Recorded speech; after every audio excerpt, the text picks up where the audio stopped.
Yes, ano tabi sa imo mother? Ay, sorry.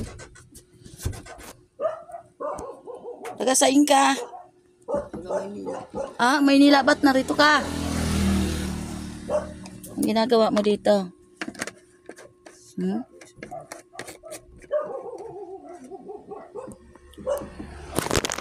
Ginagawa mo dito sa Pilipinas.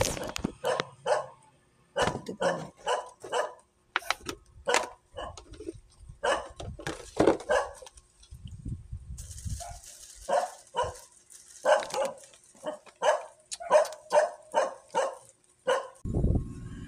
Isa pang pinagtatakan ko sa kanya, binalot ko yung sigarilyo. Tinititigan kung paano kuhanin at ano, kung saan ko ilalagay yung anong ginagawa ko. Kaya, ayun lang.